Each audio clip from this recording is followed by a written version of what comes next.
Assalamualaikum warahmatullahi wabarakatuh. Jumpa kembali dengan orang biasa. Kita lanjutkan bahasan hadis arba'in yang ke-6, yaitu tentang halal dan haram. An Abi Abdillah An-Nu'man bin Bashir radhiyallahu anhu maqala Sami'tu Rasulullah sallallahu alaihi wasallam yaqul innal halala bayyin wa innal harama bayyin wa bainahuma mustabihat la ya'lamuhunna katsirun minan nas faman ittaqa subuhat istabra'a lidinihi wa irdihi wa may waqa'a fi subuhat waqa'a fil haram karra'i yar'a haulal hima yu'siku ayyar ta'afih ala wa inna likulli malikin hima ala wa inna himallahi maharimu ala wa inna fil jasadi mudghah idza solahat solahal jasadu kulluh wa idza fasadat fasadal jasadu kulluhu ala wahiyal qalbu. Abu Abdillah Nu'man bin Bashir radhiyallahu an berkata, aku mendengar Rasulullah sallallahu alaihi wasallam bersabda, sesungguhnya yang halal itu jelas dan yang haram itu jelas. Antara keduanya ada perkara samar yang tidak diketahui banyak orang. Orang yang menghindari perkara samar berarti memelihara agama dan harga dirinya. Sedangkan orang yang jatuh dalam perkara samar berarti jatuh dalam perkara haram, seperti pengembala yang mengembala dekat daerah terlarang. Tentu sangat riskan. Suatu saat hewan gembalaannya pasti akan memasuki daerah terlarang itu.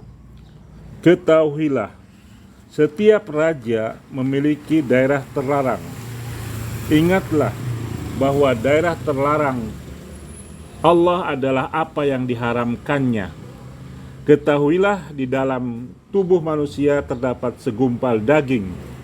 Jika ia baik, seluruh tubuh pun baik. Dan jika ia rusak, seluruh tubuh pun rusak. Ketahuilah, segumpal daging itu adalah hati. Hadis riwayat Bukhari dan Muslim. Referensi hadis Sahih Bukhari, Sahih Muslim, Sunan Abu Daud, Sunan At-Tirmizi, Sunan An-Nasa'i, Sunan Ibnu Majah. Urgensi hadis. Hadis ini sangat penting dan memiliki manfaat yang sangat besar. Siklus ajaran Islam ada pada hadis ini. Ada yang mengatakan bahwa hadis ini sepertiga dari ajaran Islam. Abu Daud mengatakan seperempat dari Islam. Bahkan jika dicermati, akan terlihat bahwa hadis ini mencakup semua ajaran Islam. Karena menjelaskan perkara-perkara yang halal, haram, dan subhat atau samar. Juga menjelaskan hal-hal yang dapat merusak ataupun memperbaiki hati. Ini mengharuskan seorang muslim untuk mengetahui berbagai hukum syara, baik yang usul atau pokok maupun yang bersifat furu atau cabang. Hadis ini juga pijakan untuk bersikap wara, yakni meninggalkan perkara yang samar. Kandungan hadis. Pertama, ada perkara-perkara yang jelas diperbolehkan. Ada perkara-perkara yang jelas-jelas dilarang. Dan ada perkara-perkara yang syubhat atau samar, yakni tidak jelas halal dan haramnya. Imam Nawawi berkata, segala sesuatu dibagi menjadi tiga. Yang pertama, jelas-jelas diperbolehkan seperti makan roti, berbicara, berjalan, dan lain sebagainya. Yang kedua, jelas-jelas dilarang seperti minum khamr, zina, dan lain sebagainya. Yang ketiga, subhat, yakni tidak jelas boleh atau tidaknya. Karena itu banyak orang yang tidak mengetahuinya. Adapun ulama bisa mengetahui melalui berbagai dalil Al-Quran dan Sunnah maupun melalui qiyas. Jika tidak ada nas dan juga tidak ada ijma, maka dilakukan ijtihad. Meskipun demikian, jalan yang terbaik adalah meninggalkan perkara subhat atau samar, seperti tidak bermuamalah dengan orang yang hartanya bercampur dengan riba. Adapun perkara-perkara yang diragukan akibat bisikan setan bukanlah perkara subhat yang perlu ditinggalkan. Misalnya, tidak mau menikah di suatu negeri karena khawatir yang menjadi istrinya adalah adiknya sendiri yang sudah lama tidak bertemu, atau tidak mau menggunakan air di tengah tempat terbuka karena khawatir kan mengandung benda najis. 2. Macam-macam subhat. Ibnu Munzir membagi subhat menjadi 3. Pertama, sesuatu yang haram namun kemudian timbul keraguan karena tercampur dengan yang halal. Misalnya, ada 2 kambing. Salah satunya disembelih oleh orang kafir, namun tidak jelas kambing yang mana yang disembelih orang kafir tersebut. Dalam hal ini tidak diperbolehkan memakan daging kambing tersebut, kecuali jika benar-benar diketahui mana kambing yang disembelih oleh orang kafir dan mana yang disembelih oleh orang mukmin. 2. Kebalikannya, yakni sesuatu yang halal namun kemudian timbul keraguan, seperti seorang istri yang ragu apakah ia telah dicerai atau belum, atau seorang yang habis wudhu merasa ragu apakah wudhunya sudah batal atau belum. Keraguan demikian ini tidak ada pengaruhnya. Ketiga, sesuatu yang diragukan halal haramnya, dalam masalah ini lebih baik menghindarinya, sebagaimana yang dilakukan Rasulullah terhadap kurma yang beliau temukan di atas tikarnya. Beliau tidak memakan kurma tersebut karena dikhawatirkan kurma sodakoh. Bukhari dan Muslim meriwayatkan bahwa Rasulullah Shallallahu Alaihi Wasallam bersabda, ketika saya masuk rumah, saya mendapati kurma di atas tikarku. Aku ambil untuk aku makan, akan tetapi aku membatalkannya karena takut kurma itu berasal dari sodako. 3. Beberapa pendapat ulama tentang subhat.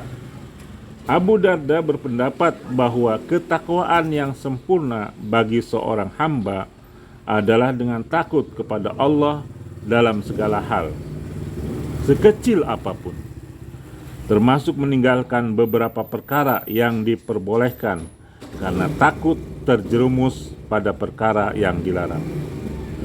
Hasan al-Basri berkata, ketakwaan senantiasa melekat pada orang-orang yang bertakwa selama ia meninggalkan beberapa hal yang diperbolehkan karena takut barang tersebut dilarang.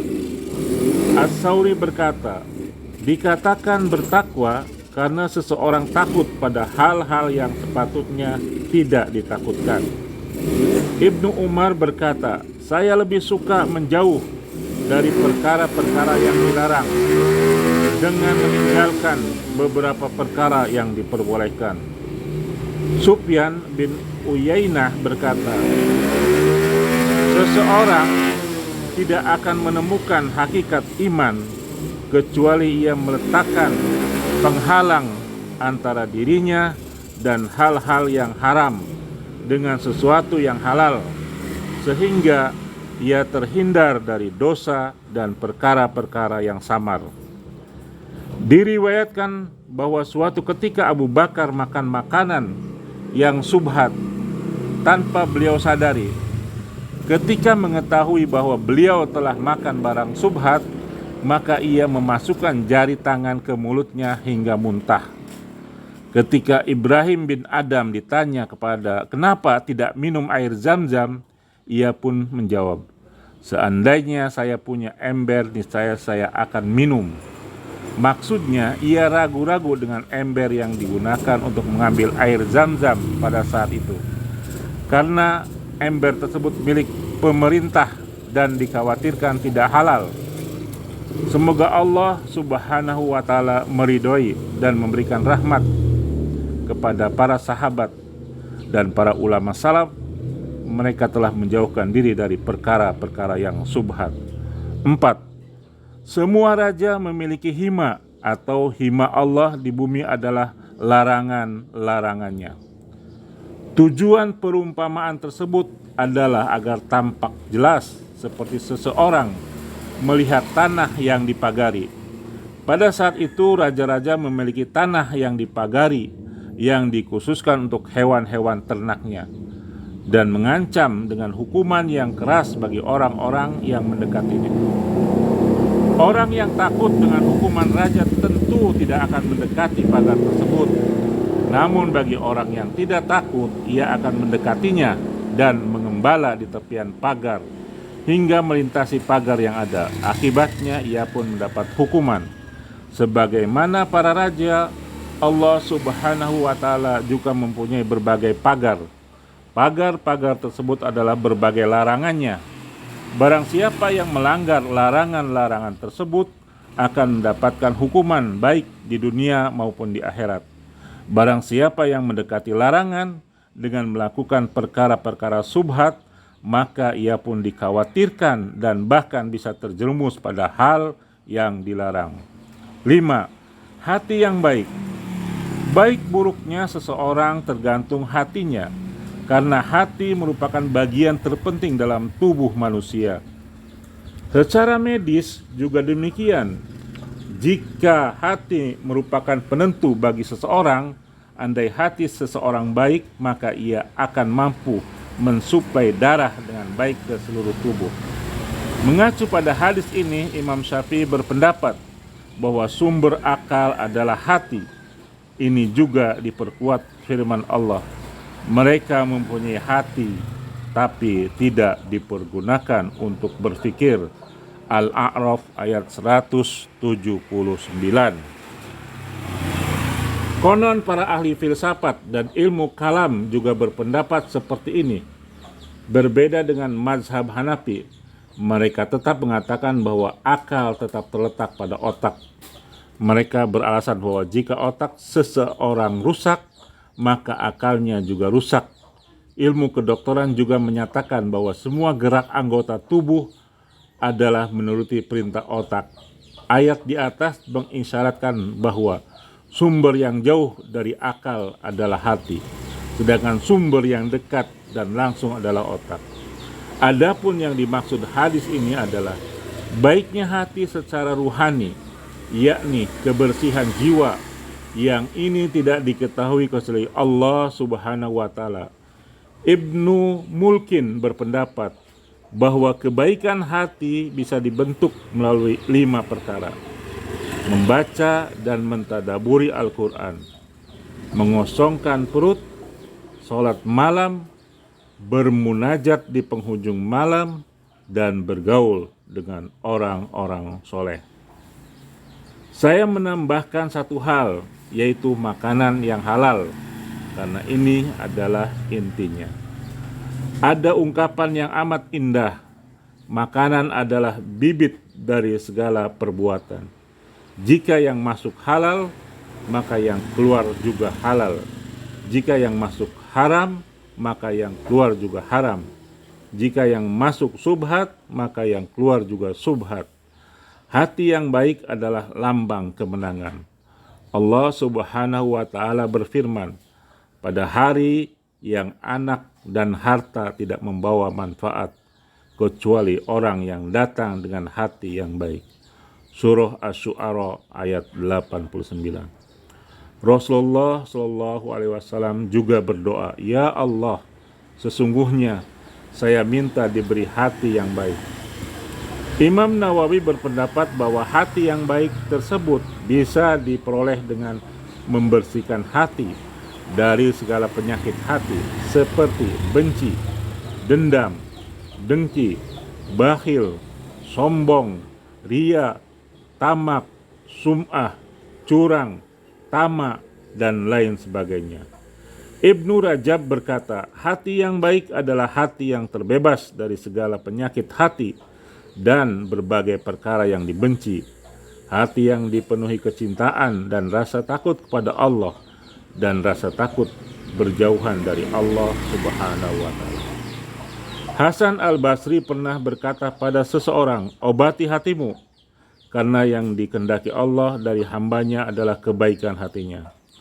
Hati yang baik akan menimbulkan amal perbuatan yang baik. Karenanya jika hati itu baik dan hanya dipenuhi dengan kehendak Allah, niscaya amal perbuatannya hanya yang sesuai dengan kehendak Allah, sehingga ia bersegera dalam melakukan perbuatan yang diridhoi Allah dan meninggalkan perbuatan yang dibenci Allah. 6. Hadis ini mendorong pada perbuatan yang halal, menjauhi perbuatan yang haram, dan meninggalkan perkara-perkara subhat. Mendorong agar senantiasa menjaga agama dan kehormatan. Mendorong untuk tidak melakukan perkara yang memancing buruk sangka dan menjerumuskan pada larangan. 7. Seruan untuk meningkatkan intelektualitas dan memperbaiki jiwa dari dalam, yakni dengan memperbaiki hati. Terakhir, menutup semua pintu yang mengarah pada berbagai hal yang dilarang dan melarang semua sarana yang mengarah pada perbuatan haram. Demikianlah guys, semoga kita mampu menghindari yang haram dan mampu melaksanakan yang halal, dan semoga kita dijauhkan dari perkara-perkara yang subhat dan mampu menghindarinya. Salam dari orang biasa, semoga kita selalu bertakwa kepada Allah dan dimatikan dalam keadaan husnul khatimah. Amin, amin ya rabbal alamin. Wassalamualaikum warahmatullahi